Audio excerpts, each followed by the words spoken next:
कामा क्षेत्र के ठग बदमाशों के कितने हौसले बुलंद हैं जिसका अंदाजा नहीं लगाया जा सकता। अब तक तो ठग बदमाश आमजन की फेसबुक आईडी को हैक करके उनके परिचितों को ठगी का शिकार बनाते थे, लेकिन अब ठग बदमाशों ने केतवाड़ा थानाधिकारी राम नरेश मीणा की फेसबुक आईडी को ही हैक कर लिया और उनके परिचितों से पैसे की डिमांड कर डाली। जिसके बाद थानाधिकारी के परिचितों ने केतवाड़ा थानाधिकारी से वार्ता की तो उन्हें पता चला कि उनकी फेसबुक आईडी हैक हो गई है। जिसके बाद उन्होंने सोशल मीडिया के माध्यम से सभी लोगों से अपील की है कि उनके नाम की आईडी से अगर कोई व्यक्ति पैसे मांगता है तो उसे ब्लॉक कर दें और उसकी सूचना तुरंत दें, कोई ठगी का शिकार न हो। वहीं केतवाड़ा थानाधिकारी राम नरेश मीणा ने बताया कि राम नरेश मीणा, थानाधिकारी केतवाड़ा, जिला भरतपुर, राजस्थान। आप सभी से अपील करना चाहता हूं कि सुबह मेरे एक परिचित का मेरे पास में फोन आया कि साहब आपने मुझको फ्रेंड रिक्वेस्ट भेजी है, जबकि मैं पहले से ही आपका फ्रेंड बना हुआ हूँ। शायद आपकी आईडी को हैक कर लिया गया। उसके बाद मेरे और 2-3 परिचितों के मेरे पास कॉल आए कि साहब आप हॉस्पिटल में एडमिट हो गया। मैंने कहा यार ऐसी कोई बात नहीं है। तो उन्होंने बताया कि साहब वो मैसेंजर पर मैसेज करके और वो कह रहे हैं कि साहब मैं बीमार हूँ, आप मेरे को फ़ोन पे पैसे डालें।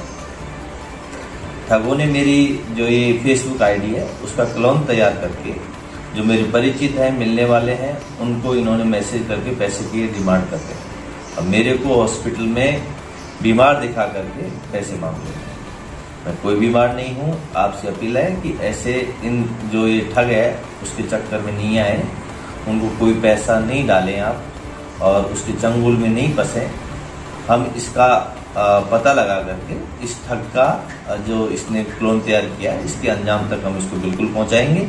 आप सभी से निवेदन है कि आप ऐसे ठगों के चक्करों में नहीं पड़े और उनको पैसे वैसे डालने की कोई आवश्यकता नहीं है। मैं बिल्कुल स्वस्थ हूँ।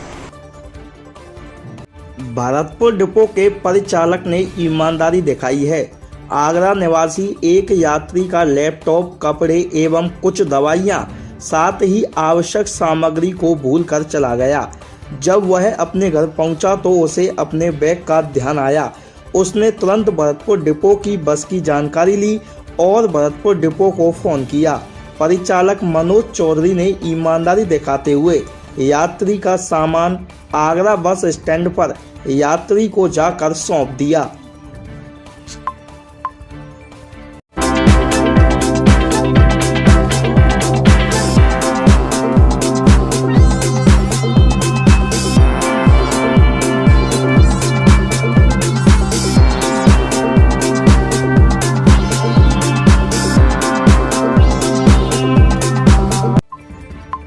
कामा क्षेत्र के गांव बादली में पहाड़ की चोटी पर बने देवी माता मंदिर के संत ब्रज बिहारी शरण महाराज द्वारा 4 मांगों को लेकर लगातार पिछले 9 दिन से आमरण अनशन किया जा रहा है।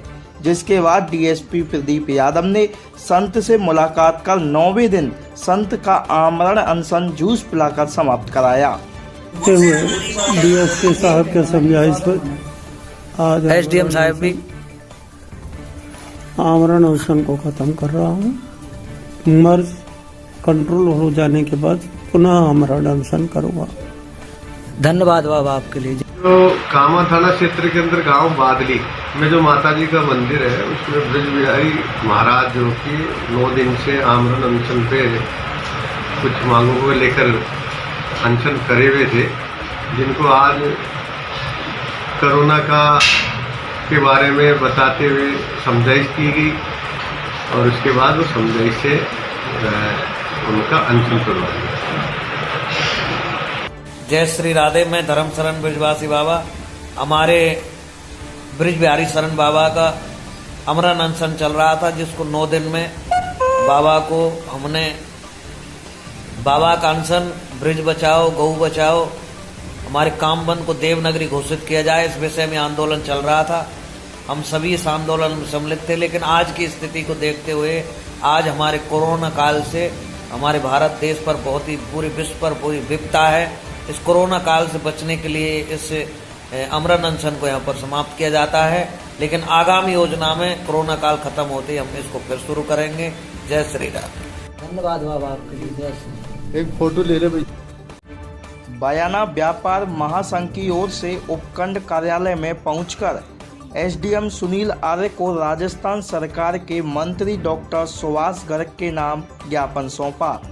व्यापार महासंघ के पदाधिकारियों ने ज्ञापन में बताया कि बीते कल प्रशासन की ओर से दुल्हनों के कपड़े सिलने वाले दर्जी सहित अन्य शादियों का जरूरी सामान बेच रहे व्यापारियों की दुकानों को सील कर दिया गया है, जिनको पुनः खोलने एवं दूल्हा दुल्हन के कपड़े सिलने वाले दर्जियों सहित अन्य शादियों का जरूरी सामान बेचने वाले दुकानदारों की दुकानें खोलने की मांग की है। टेलर लेडीज काम करने वाला शादी ब्याह के इतना सीजन चल रहा है, इस वजह से मुझे आज अचानक किसी गाँव दुकान खोलनी पड़ी और शादियों और दुल्हनों के मुझे ग्राउंड वगैरह कपड़े मुझे सिल के देने हैं ग्राहकों के। ग्राहक मेरे पास फ़ोन पे फ़ोन कर रहे हैं, इसलिए मैंने आज दुकान खोली थी। तो यहाँ पे पुलिस प्रशासन आ गया और मेरी दुकान को सील कर गया और 2,500 रुपये के चालान काट गया। मैंने शादियों के कपड़ों की साई ले रखी है। अब बताओ मैं क्या करूँ, या तो मुझे भी साथ ले जाते जिससे वह भी आराम से वहाँ रहता, कम से कम ग्राहकों की टेंशन तो रहती।